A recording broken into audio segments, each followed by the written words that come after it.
What's up, guys? Welcome back. Another Tuesday talk. Today, Jarrad Morrow. This dude went from $80,000 in debt to now saving over 70% of his income every month.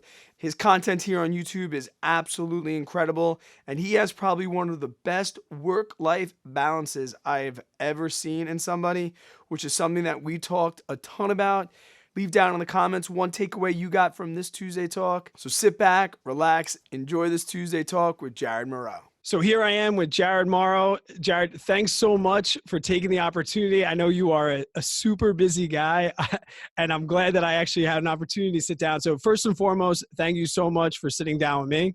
Yeah, no problem. Before you were like a financial guy, because you have a YouTube platform, you have a website, you have an Instagram. What's the backstory? Where did it become before you were Jarrad Morrow Personal Finance? So I started out as a loser, as I like to say, a loser who was kind of going nowhere and felt like he couldn't really achieve anything. You know, I kind of take myself back to when I was younger and playing sports, and I was the most unathletic kid you had ever seen. I had 2 left feet. So that really beat me down when I was younger and didn't really make me think that I could become anything, right? Because I would always quit these sports, and I was friends with all of these very athletic people, and I was just not good. And, you know, one day I kind of decided to just change my life around. I was sitting around and I was playing some video games. I was a huge video game gamer. I would play World of Warcraft, and you know, I would achieve all of these things in this video game, and I was like, man, this is awesome. I'm so good at this video game. But then I would step away from that video game, that World of Warcraft video game life that I had in the computer. I would step away and I'd be like, I haven't achieved anything in my life. You know, I haven't moved my life forward. So that was kind of when a lot of the things in my life switched. That, and at the same time, a girl had broken up with me. So that was kind of the switch that flipped in my life that started me on this trajectory that I'm on right now, and where I'm currently at. That was kind of like the aha moment for you when you. That's awesome that you say video games, because it's funny how 5 years ago people knocked video games, and now you're finding out that video games are practically changing people's lives. When you had that aha moment, where were you at? Were you a guy with debt? Did you have credit card debt? Were you just a guy that didn't have a big income? Like, what was the aha moment, and like, where were you at with personal finance at that particular moment? So I had just graduated college, and I had started my first job out of college. That's kind of where I was at. I was still living in my parents' basement at that point in time, because I moved from, you know, a college house with my buddies to my parents' house. So I was kind of in that transition phase of my life. So you're living in your parents' basement, you're feeling like a loser. I feel like there's a lot of people out there that can kind of like relate to that particular situation. But like, were you very typical? What do you think currently right now the problem that people are facing with debt? Did you have a abnormal situation, or did you have a situation that I think, or that people could relate to? I would say it was normal and abnormal. So that was about the time that I realized how much debt I had as well. So I had a lot of debt. I had $70,000 in student loans, a $10,000 car loan, and then $2,000 in credit card debt. So that was kind of where I was at that point. So I would say that I probably had above average debt for the public school that I went to. It wasn't a very super expensive college at that point in time, but I kept taking out all kinds of debt and just accumulating all this debt, because the school or whatever, I don't know what company it was, but they were offering me all this money. It was way more than I needed for classes. So I just took it all. I was like, oh, you're going to give me all this money? I'm going to take it all. So I didn't really think about it, you know? So I had quite a bit of debt at that point in time. Man, I can totally relate. I think I've even made a video about, you know, the problem with student loans that people come into, where they're like, or even with mortgages, you see it where the bank will give you a certain amount, but that's not exactly the amount that you need. So you focused on it and you said, all right, I'm going to take care of this.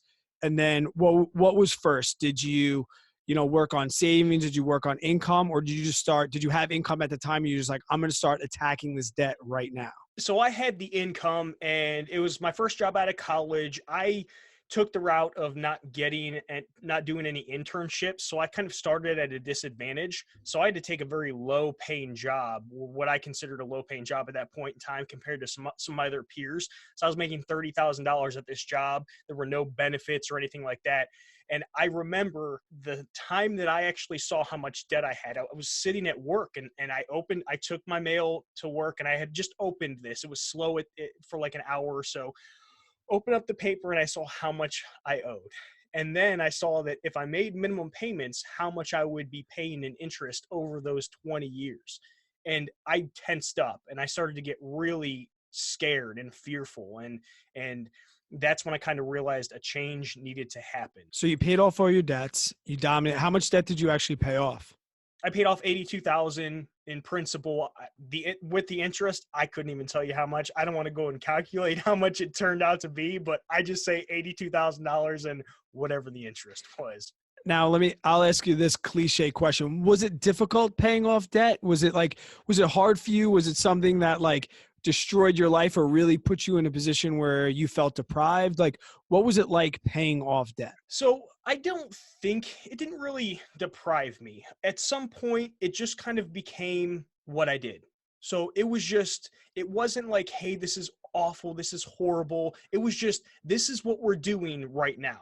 Now, mind you, I was still working at my full-time job. And then on the weekends, I was working in a restaurant. So I was working 7 days a week, sometimes 80-hour weeks. And I started a side hustle as well. So technically, I was working 3 jobs to pay that debt off. And it was really hard work. And I kind of grew up on very hard work. I've been working since I was 14 years old to try to support myself because I didn't want my mom to have to pay for anything for me. That's a whole different story that we can get into. So I was kind of built on hard work. Even today, I still love hard work. When anybody wants anything like moved at their house, they call me because they know that I love it. I am sick in the head to where my sister's friend, whenever she has to get more hay for her horses twice a year, she calls Jarrad and then she tries to pay me. And I'm like, I don't want any money. I just loved the hard work. It wasn't really, I didn't feel deprived at all because it was just what I did. And mind you, I didn't see my friends for quite a long time. I mean, I did here and there, but not as much as some people would like to.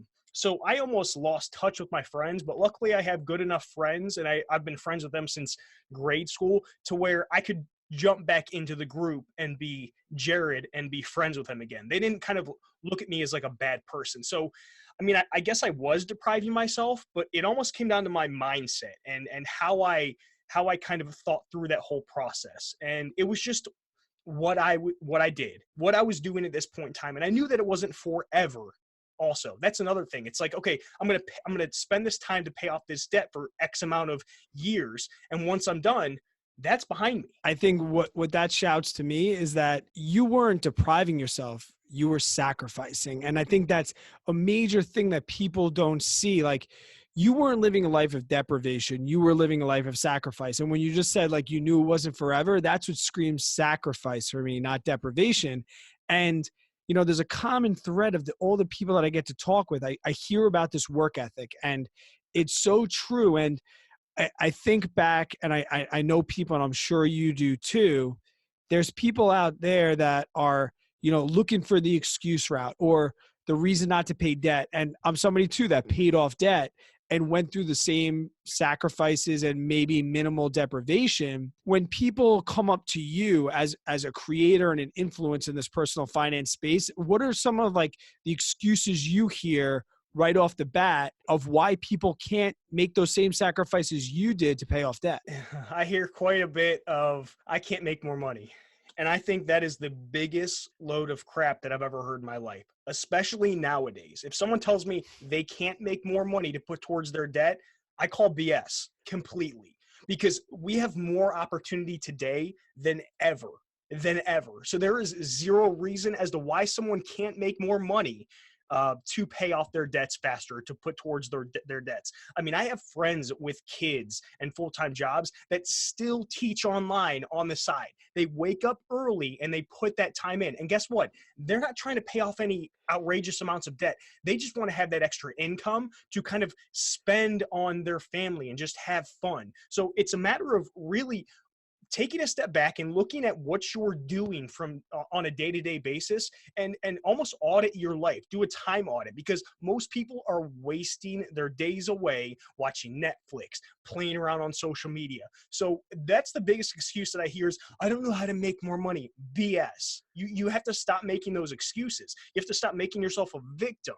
Okay, because there's so many people out there that have paid off their debts or who are in the process of paying off their debts. It's complete BS. Everyone is capable and smart enough to make money, at least on the internet, at least a little bit. I'm not saying waste your time making or doing surveys, because I think that's a waste of time, but there's other ways to make money, even if it's just a little bit. I mean, if you can make an extra $50 a month, that's $600 extra a year, $600 extra a year that you can put towards your debts. So I mean, it's not that difficult. So the making more money thing is one of the biggest issues that I hear from people. And I have to agree with you. Like, I teach 18-year-olds, and there's always this, well, I don't make money. And I'm sure real estate investors go through it with, like, I can't raise enough capital, or it's not the right market for me. And I say, like, it's not that you can't make money. It's that there's some jobs that you just feel are below you, because anybody can go get a fast food job and put a couple of dollars in their pocket. And so I agree with you, and I hear the same thing. So at least I know that I'm not crazy. You've paid off your debt, and you're doing awesome. I've watched a couple of your videos. I am a subscriber to your YouTube channel, and I'm just curious your take, because I still struggle with this too. The difference between frugal and minimalism, and is there a difference? Do you consider yourself a frugal person? Are you a minimalist kind of person? Like, where do you stand on this whole frugal versus minimalism stance? So I would say that I don't like to call myself frugal, because I'm willing to spend money on things that matter. So I don't like to call myself frugal. I'm more of a minimalist. There's a Stoic philosopher that said one time, he said, a wise man uses many things but needs none of them. So it's not a matter of depriving yourself, but understanding and realizing that you can have things, but don't get attached to them, and be able to almost remove them if you have to, and almost remove them at your own will, choosing to remove things from your life and still being happy and being okay with not having those things. There's something to be said for buying things that bring you value regardless of their cost, and using like, I drive what most people would call a pretty expensive truck, or a truck that a frugal minimalist person wouldn't own. And I'm like, but it brings me so much value. It allowed me to work in my job. It allows me to 4-wheel drive on the beach, and I love it. And I read this thing about, with the car, like, you own it, and it's a valuable piece of your life when you could lose it and it wouldn't hurt your life. And I really genuinely feel that about my $30,000 truck. Like, if it gets scratched, it doesn't ruin my day. Where if I had a really expensive car that was outside my means, I would put it on a pedestal and think like nothing can happen to this car. So I really genuinely agree with you as far as like the frugal and the minimalist side. So speaking about the car getting hit, so I just paid cash for my first car a handful of months ago, and within the past 2 days, my car has gotten rear-ended. And it was not my fault. It was in a parking lot. The same exact thing happened. Somebody was backing up and hit my car. And I don't even know, the first time it was okay. We didn't have to get the insurance involved. But the second time, it kind of jacked up the back of my bumper a little bit to where I want to get it fixed. But I've gone into it with the mindset of, if this doesn't get fixed, if their insurance company doesn't cover it, then I'm okay with that. It's not a super nice car, but it's not like a trashy car or a very lower level car, if you will. Not saying there's anything wrong with cheaper cars, but it's one of those things to where, I'm okay with this little dent being there if her insurance company doesn't fix it, because I'm not going to fix it because it's not horrible, but I want to get it fixed. We all want to know now, what do you drive? It is a Hyundai Sonata, 2015. Okay, good. And listen, it's a common thread. And like, when I first listened to the Dave Ramsey show, and then he was like, wealthy people drive old cars, and I thought it was such a myth. And now, like, it's just mind blowing to me that it's true. Like, we don't really need. Granted, if you're a car guy, you have fancy cars, but you're going to deprive yourself in other areas. Like, For me, I have an iPhone 5S because I don't care about phones, but I drive a $30,000 truck because it brings me value. And I bring up Dave Ramsey's name, which immediately brings another word into my mind, the fire community. And I know that you have ties with the fire community and a little bit of passion for it. As far as like fire, financial independence, retire early, I know my stance on the RE part, and I feel like there's a little debate on the RE part. Can you talk? Are you a fire person, and are you full blown fire, or are you financial independence? Where do you stand in the fire community? Technically, based on what I'm doing, I'm working towards financial independence. I plan on working forever doing something. I will never probably retire early ever. I'm going to be financially independent because I want to be active and do things and work at jobs and possibly donate my time with certain things that I believe in. So I would say more financially independent. I'm working towards that. But I like to be careful with how I say that, because I think that financial independence, it's not a destination.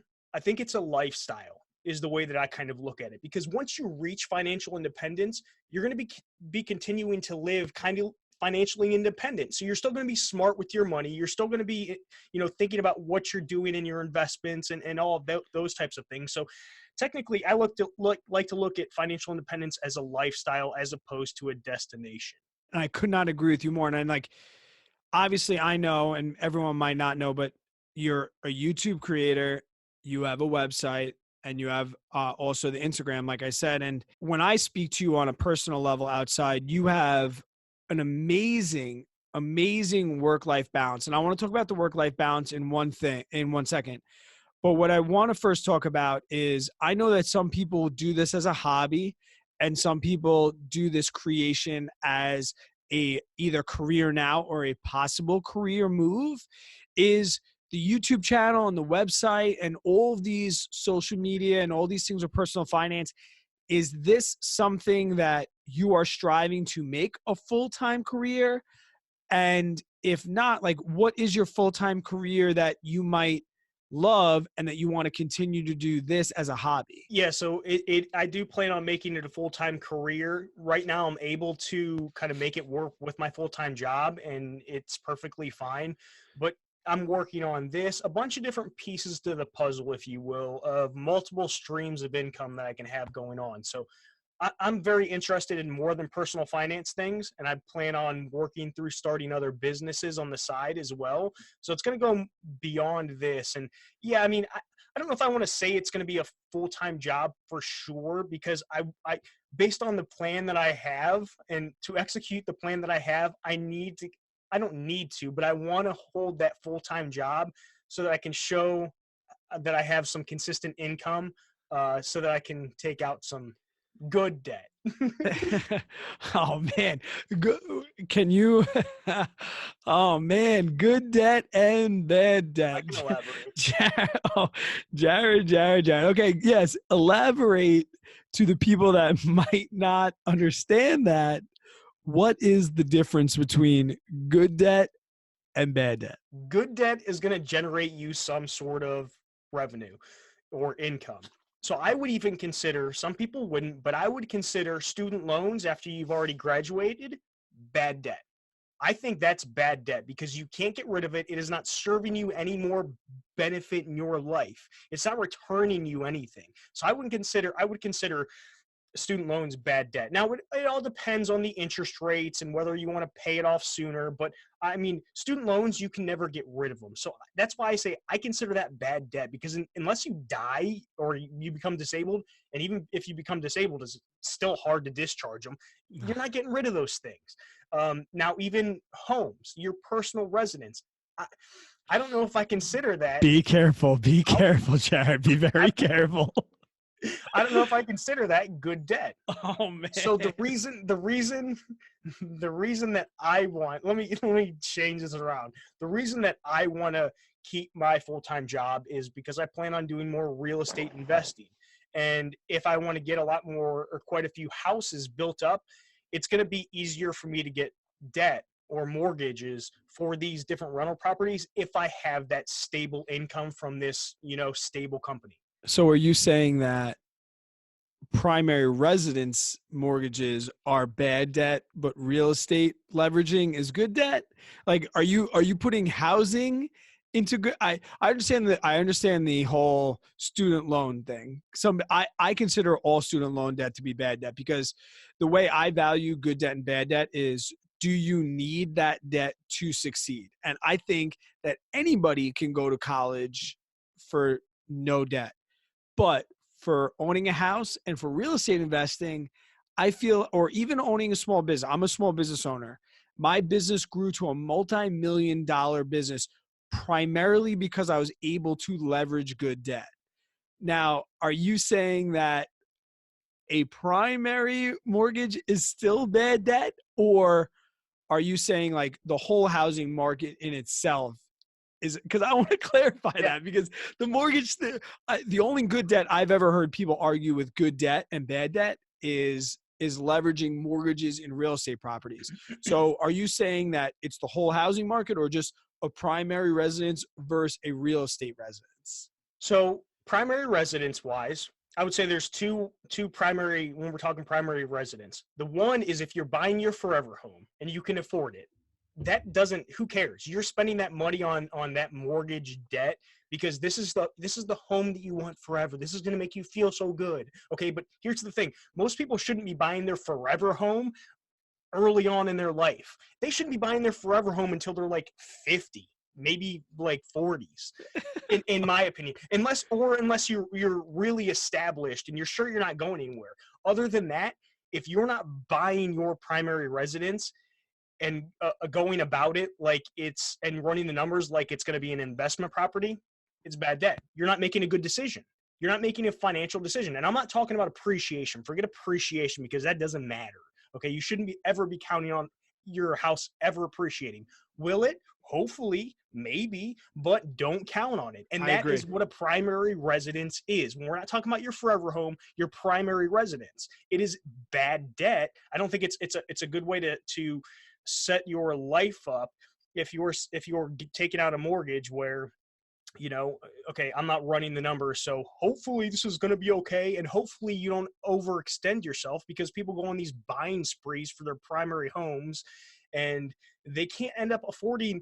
If something breaks in their house, it ends up ruining their life. This dream home ends up destroying their financial life and their relationships. So I completely understand. So you're talking about the whole concept of being like house poor, and I am totally in agreement. So are you agreeing with Dave Ramsey that if people buy a house, they should have 20% down and they should get a fixed rate mortgage, and it should be a short-term mortgage on their primary? Because I'm going to say I bought a house when I shouldn't have bought a house. And right now I'm in my second house. And this house, I feel like I did it right. I got a fixed mortgage, 15 years. I put 25% down. I probably won't put more payments on, but I think you're touching upon a very good point, that people feel like there's this need to go buy a house. I need to own a house. I need to be in a house, where for a lot of people, especially young people, renting isn't that bad of an so my main question, are you for, because you don't own a house right now, I'm pretty sure, and you can correct me if I'm wrong. When you buy a house, are there certain criterias that you will try and establish for yourself before you'll buy a home? So that I do own the home that I live in right now. I don't live in my mom's basement like I've seen like I've seen a couple comments come across. No, I don't live in my mom's basement. This is my house. And honestly, I purchased this house. I think I got kind of lucky because I didn't have that mindset when I purchased this house, because I didn't even think about it. I lucked out to where I didn't spend very much on this house. My mortgage is very low.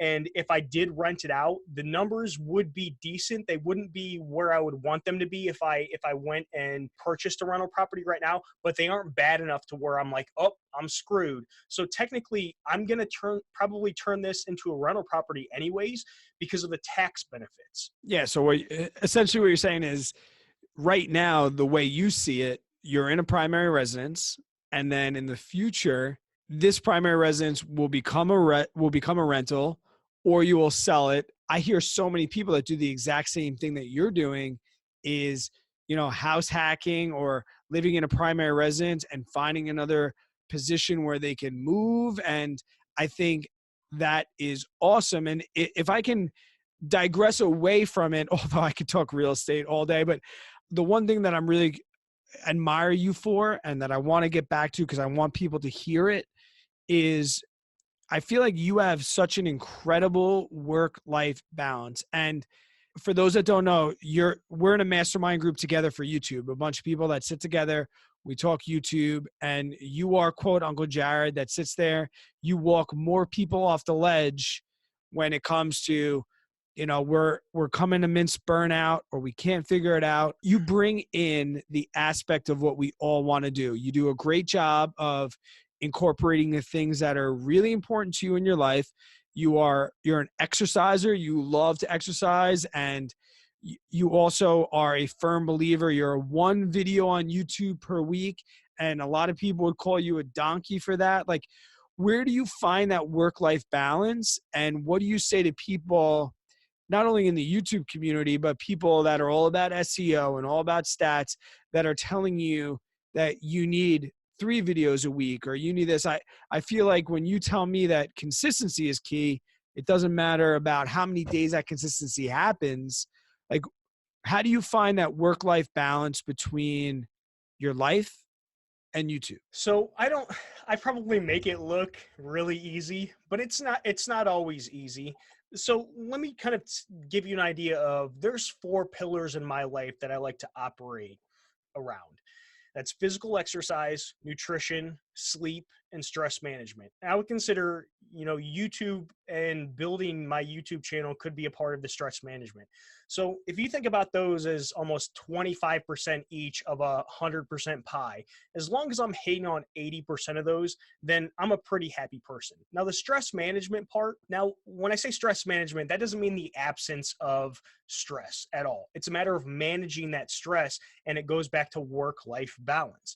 And I've set my life up to where I know what's important to me. What's important to me is, yes, building my YouTube channel and inspiring people through my YouTube channel and help educating them, but also making sure that I have a life. I don't want to necessarily get burnt out. So I have to make it a point to go spend time with my friends and some family as well, because I'm the type of person to where if you let me sit in my office, I will work hours and hours and hours, and I will turn into a hermit. I have to force myself out of my house sometimes. So I'll even go do work at coffee shops to make sure that I'm getting some sort of human interaction, because right now on the weekends, I could be locked in my house and not see anybody.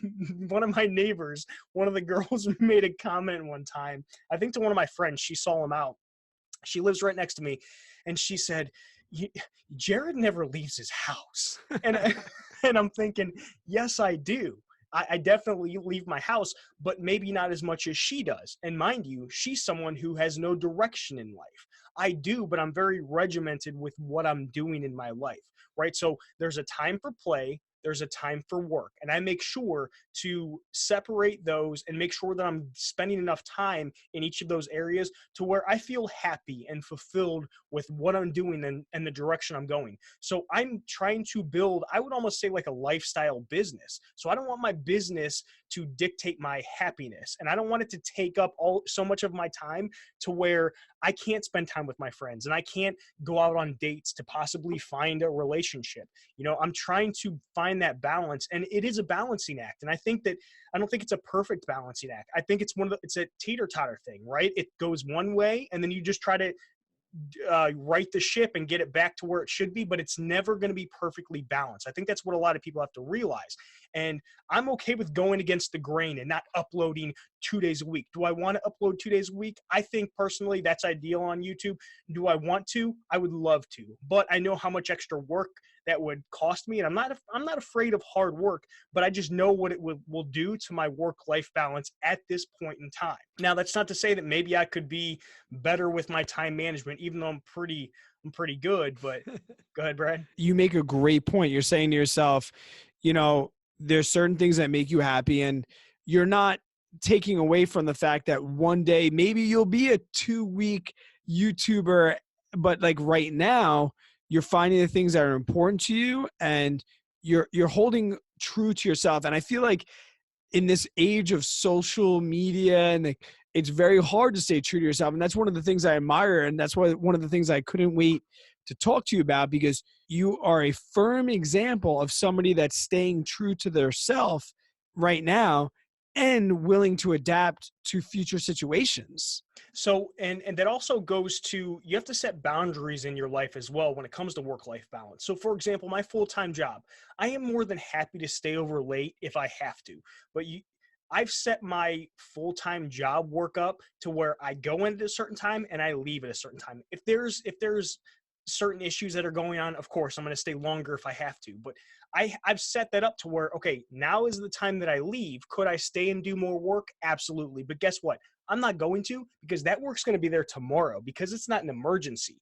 And plus I have so many things going on outside of work. I'm like, I got to leave at this time because I have to go work out, and then I have to go work the rest of the night, and then I have to go to sleep to get enough sleep so I can wake up and do it all over again. So it's a matter of really setting boundaries. And it's not just kind of if you're making YouTube videos. This is for everybody. You have to set those boundaries in your life so your life doesn't spiral out of control. I've told you a million times, and I'll plug it definitely either in the intro or the outro of this, that when I'm feeling down about myself, I log on to Instagram, and every Saturday morning at 6 a.m., you're taking your dog for a hike. And it doesn't even tell me that I need to go for a run or I need to go for a hike, but you give me a positive outlook on, hey, although you might want to stay in bed, you should probably get out and be doing something, whether it's fitness or business or something. So I really look to inspire. I know on every Saturday morning, I can get inspiration from you to at least do that.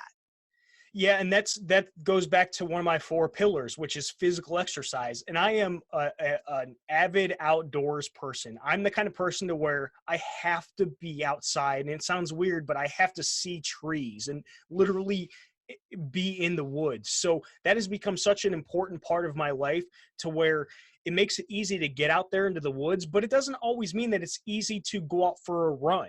Sometimes I don't want to, but I've built my life and kind of changed my mindset around to where I can't lay in bed. If I lay in bed, I will feel so lazy. So I am up before sunrise, because I want to get to that trail before anybody else. I want to be the first one to that trail. And another part of it is also my dog. I have a dog, and I want to make sure that my dog gets outside and enjoys life kind of like I do.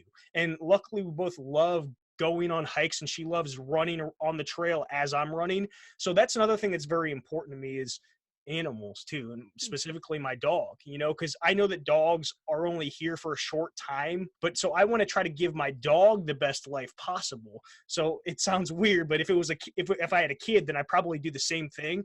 But it's not always easy to get out there and do that work, but I know that the pain of not doing it is greater than the pain of doing it. Does that make sense? Oh, absolutely. And I agree with you. And as somebody that exercises as well, there's the days that you just want to blast through it. Like there's days I can't put my running shoes on fast enough. And there's days where that I know that are just going to be a struggle. And, I remember when I had a coach, when I was doing triathlons, he would say to me, "Hey, Brad, think of it 2 ways when you're struggling." Like he would say, "How many times do you regret coming back from a run versus how many times do you regret giving up on a run that you should have went on?"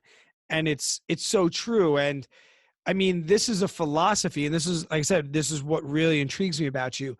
This is a philosophy that you can take to this is an actionable tip that you can take to all parts of your life, even paying off debt. You're going to have good days. There's going to be days where you don't want to drag yourself to that side hustle or that second job.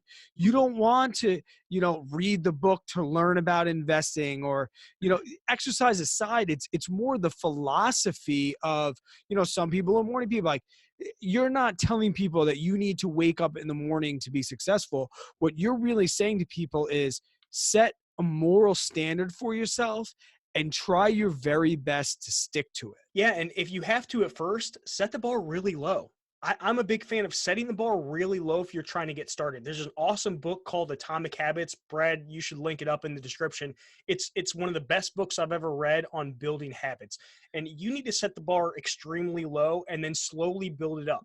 The things that I do and the person that I am today is basically a culmination of just trying and failing and trying and failing to see what works for me. I think that's what we have to think about. I almost treat my life like one big science experiment of a bunch of different little science experiments. Not everything's going to work, but the point is to continue to try little things. And if you fail, cool, not a big deal. Guess what? You have another 20 or 30 years to try all kinds of other science experiments. You have to make a game out of it. Have fun with it, because not everything's going to work, and not where what works today is not going to work tomorrow. So you might have to switch it up, but you've got to be willing to understand that you can change and you can get better. That's the best thing about life, is you can be just a waste of life right now, but guess what? Who you are today isn't who you have to be tomorrow.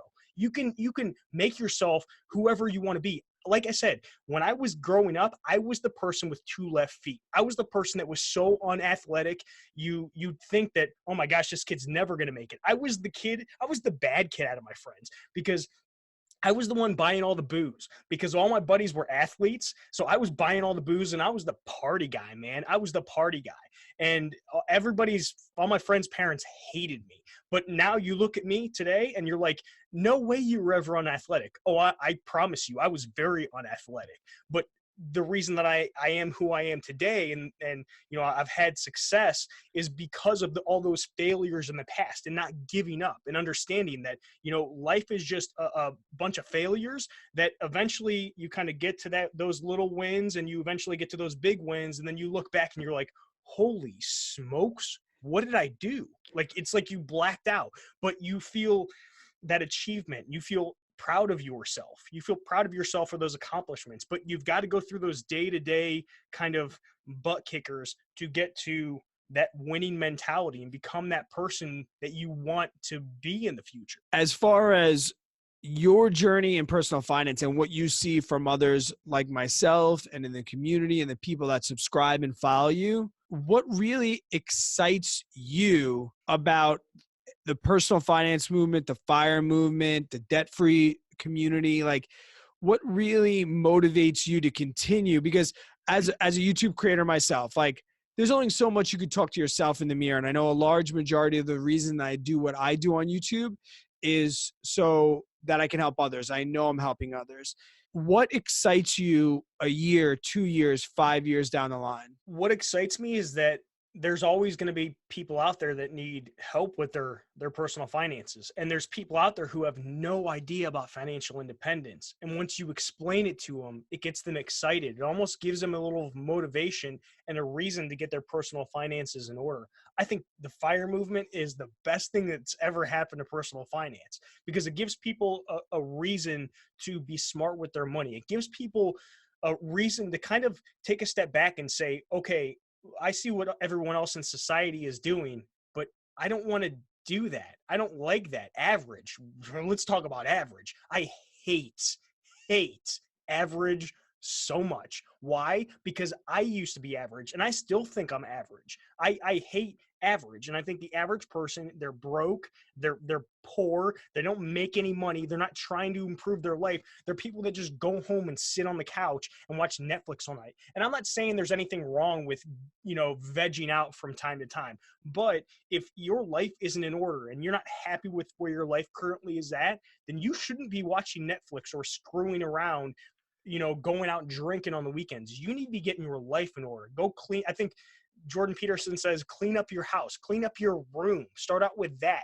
Live in somewhere that doesn't look like a mess. I've thrown you on the hot seat for almost an hour now. Are there any questions you have for me, Brad Finn, the Finn Mindset? You can put me on the hot seat for a minute if you have any questions. Yeah. So, I have a question around kids. So do you feel like it's tough to do this YouTube stuff on the side with a family, a wife and kids and a newborn now? I am new to the kids scene. So my daughter is a year and a half, pretty much 19, 20 months. And my son literally just born. I think he was 3 weeks yesterday. And the whole debt-free journey for us, for my wife and I, it was incredibly different now paying off debt, because when we started, we didn't put kids in the primary focus. We put ourselves in the primary focus. When my wife and I started our debt free journey, our aha moment, we had 189K in debt and we were like, let's pay this debt off. We didn't think about let's pay off debt because one day we're going to have kids, right? But now, 2 years later, we have the kids and it's an amazing benefit. And you realize that paying off debt is an amazing benefit. Now, as far as the YouTube work life balance, that I have to give 100% credit to my wife. So, my wife and anybody that has a small business, they know this. Now, luckily for me, my wife knows what she married. But when my wife met me, I had a small business. I own a small business. So she went through that with me when we were dating. Then she's like, let's get serious. Okay. That business was getting crazy. I sold that business. She was relieved. Then I opened another small business, the brewery. And she was with me and a rock through my first daughter when I was building that business as well with my partner. And many women would have left many men for the amount of time I spent away when I opened that small business. She and I give her a lot of credit. She finally put her foot down and said, Brad, we're gonna start a family. Like, this is what we're gonna do. She never took anything away from me, but she put me in a position to make those hard choices about adulthood. And I feel like somebody that's single or somebody that's not in a serious relationship, it was so cliche when dad would tell you you're in love when you know it, or you'll know the one when you just know it. And it was conversations that I had with her that made me really fall in love with her, that really made me say, thank you for challenging me. Now, when the YouTube thing started, I was selling the brewery, which was primarily a work-life balance thing or an ROI thing. I was spending so much time building that business and it really wasn't worth the growth financially for me. And this was before I knew I was going to have a second child. But then, like, I was up and down, back and forth. And when my son was conceived, my wife was like, you need to get out of the brewery. And I was like, you are right. But she also knows who she married. She knows I'm a work ethic guy. She knows I'm a reader. She knows that I'm up all night researching. She knows I'm also a natural born teacher. I'm a school teacher. So I said, hey, the next thing I want to teach and the next thing I want to help people with is personal finance. And she was like, okay, Brad, give it a chance, go for it. And then I think what really switched the switch for both of us was last November when my dad passed away. When my dad passed away, this was a guy that worked his entire life. He worked his ass off, full-time jobs, didn't go to college, took us on vacation, did whatever we wanted to do. When he passed away, he had nothing. And I realized that that dude spent every single dollar he ever made on us. And that was honorable. And I could do the same, but I feel like if he knew some other things along the way, he probably could have done the same and died with something. He could have continued that legacy on. And I think that was really what flicked the switch for my wife and I to say, wow, let's read through the comment section. Let's see if we're really helping people. And the answer was clearly yes. We were helping people on the platform. This is not a vanity. YouTube, the podcast, and this is not a vanity thing for us. And I feel like the people that do well in it are doing it for the same reason. For me, I'm a natural born teacher. And as far as people that are going to start a family that are nervous about the situation, it's going to be okay because you're going to marry the person that knows you best. And you are going to fall in love with the person that loves you for who you are, whether you are someone that needs to work 20 hours a day or somebody that doesn't work 20 hours a day. And I got very lucky that I found the one person out there for me that allows me, like right now, we're sitting here, it's 8 o'clock at night. My son is a colic. He's a colic. And I don't know if you know what that means, but that means he pretty much wants to cry always. And my wife is upstairs with him for the entire time we're having this conversation, handling that. And I'm at work and she handles that. But I go upstairs and I give her the respect. I kiss her on the forehead and I say, thank you. You know how important that was to me to sit down with Jarrad. And she goes, of course, I wouldn't have it any other way, because I'm getting choked up talking about my wife. But an amazing question. And I can babble about how awesome my wife is, but she's awesome for me. So if you're thinking about growing a business and you're thinking about doing things and you're worried about the family side is only going to make things better. Wise man once said, like, money doesn't change who you are, it just amplifies it. I think family is the same way. You're a good person and you are going to be a good person, and your family and your kids are only going to amplify that. So, and I think that's good, because what you're kind of saying is almost have to build a team. It's a team effort. It's not just me and you. You have to be on the same team. And that's almost what you're doing when you're going through a relationship pre-marriage, is you're trying to figure out, okay, can we get on the same page? Because if not, it's probably a bad idea to get married to this person if you're not going to operate like a team and be very selfless. Yeah, no, your wife, and I said all these cliche things I thought when I was younger. Your wife is your best friend, and there's disagreements. She's the person that walks you off the ledge. She's the person that brings you to the ledge, and there's just an amazing feeling, and it. You know it day one. If I could go back, if I could be a marriage counselor or like even a dating cat, like, in the first 2-3 dates, if you are going to marry that woman, she may not know she's going to marry you, but and I feel like that's what dating is, right? Finding out like, yep. And then waiting for that other person to be like, yup, back.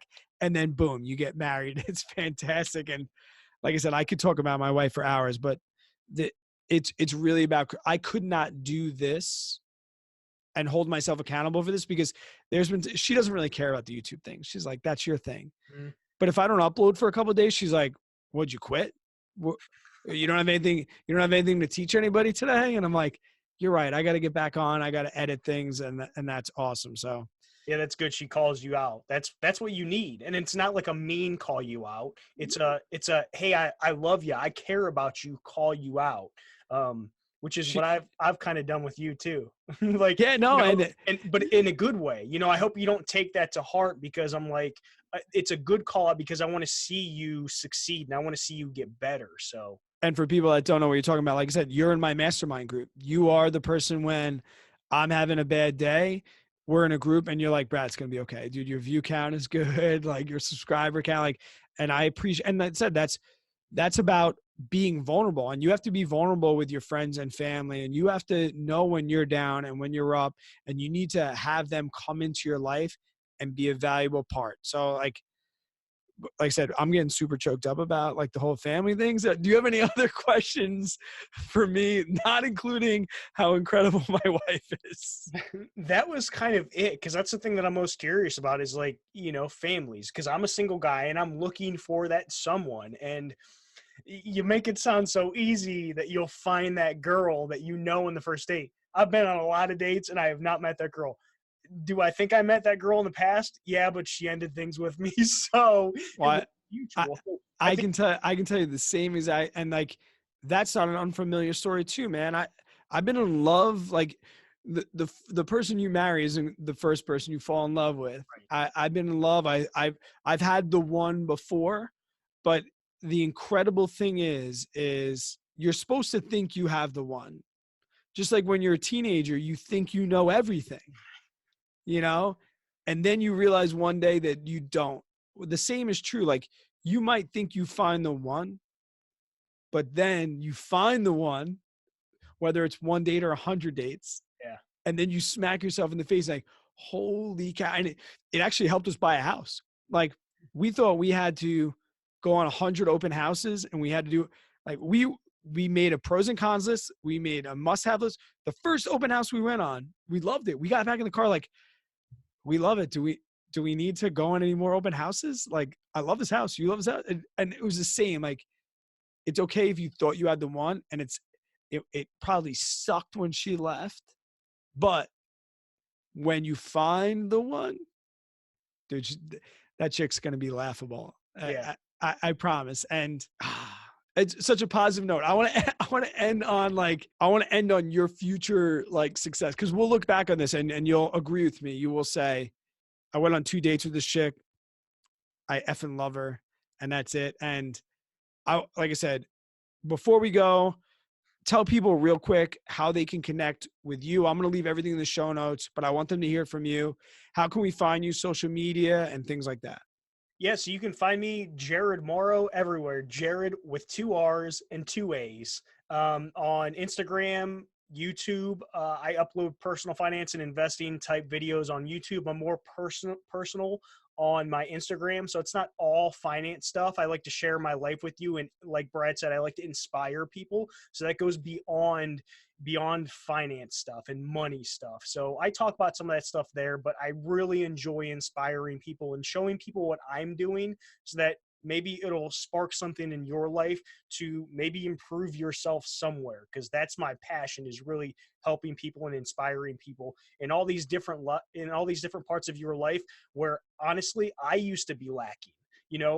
The person who I am today is because I sucked so bad at everything in my life, honestly. So that's why I like to inspire people, because sometimes all you really need is just that little spark, just to see somebody doing something, and it keeps you going, keeps you pushing, keeps you fighting, and keeps you moving to improving your life, to get to a point in your life to where you're happy and you're fulfilled, and you can look back and say, I'm honestly genuinely proud of myself. Like you should at some point in your life be able to say that to yourself. Is if someone won't say it to you, you should be able to say it to yourself. Man, I'm really proud of what I've done. And I hope that one day, if you haven't already, you can look back and say that for yourself, is I'm really proud of myself. I can say publicly, you are a positive influence, at least in my life.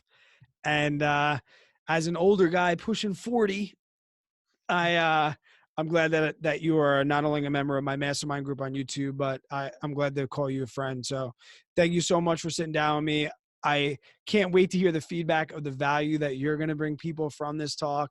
And I hope that, we can continue to grow the friendship. And I look forward to you helping me grow on not only Instagram and YouTube, but also in life. Thanks again, buddy. Thank you, everyone. I appreciate you taking the time to watch us both, and thank you, Brad, for having me.